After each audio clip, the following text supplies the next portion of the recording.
welcome to the third episode of Import Process series video. In the previous video, we introduced the method of sourcing suppliers and the key factors that for selecting our suppliers. Then the next step is communicate and negotiate with the supplier.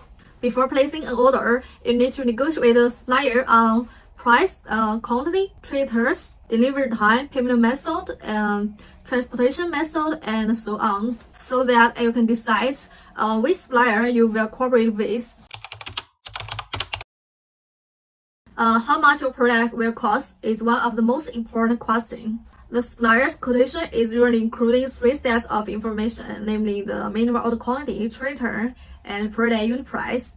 The price varies depending on the different quantity and trader. I have introduced these two items in the previous video. It's worth noting that when comparing the offers from different suppliers, don't simply be attracted by the cheapest offer. If the price of a product is very different, their quality must be different. Maybe the production quality is not as good as other products, such as thinner materials, smaller actual product size, and so on. In addition, you also need to master bargaining skills with Chinese suppliers. For example, the supplier is required to provide a quotation of a variety of quantities, and the supplier is required to provide the product unit price without any other cost, and so many bargaining skills like this.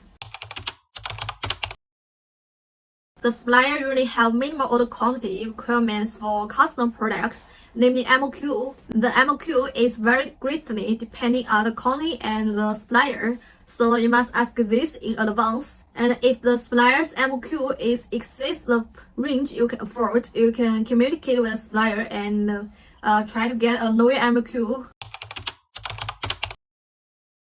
When you negotiate with suppliers, you will come across encounters. There are many different traders which will affecting the offer accordingly.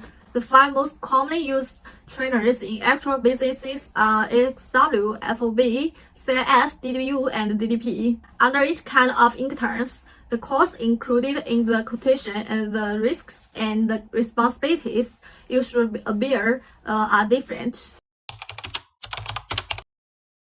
If you need to cast your own private label products, then negotiating a private label solution with a supplier is the first step. Most startups often differ their products from others in the following ways. First, custom packaging, and second, custom logo on the product surface. I just mentioned that suppliers have higher MOQ requirements for custom products, so private label products means more budget. Product quality is reflected in many aspects, such as the product weight, function, processing methods, product weight, assembly method, etc. You can compare the quality of the products through the information displayed in the product listing or in the quotation form. Delivery time refers to the time required to produce and prepare all products for shipment after you place an order. If you have multiple suppliers to choose from, you better choose one that offers a shorter delivery time.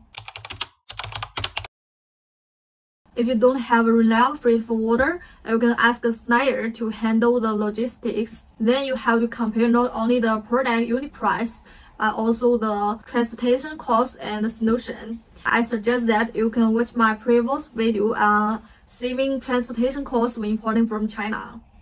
There are some tricks that can help you save the shipping cost. There are two most common payment methods. The first one is that 30% deposit upon the order and 70% balance before the shipment. The second one is also 30% deposit upon the order, but the 70% balance is payment against the bill of lading. Generally speaking, the standard payment terms is 30% prior to manufacture and the balance on completion, but prior to shipment. But for small orders, such an order less than $5,000, the supplier may require you to pay 50 or 100% deposit when placing an order. Above are the details that you must confirm with the supplier before placing an order. You need to communicate with multiple suppliers so that you can compare and select the best one. This is a non-communication process. You can also use the sourcing R standard plane to directly match the best supplier for your products without having to conduct complicated communication process with many suppliers yourself. Okay, the above is the whole content of the third episode of import process video. If there are something doubts you, or if you have any questions about this topic, please leave your comments below. If you think this video is helpful to you, remember to subscribe our channel and get subscribed. Then see you next video.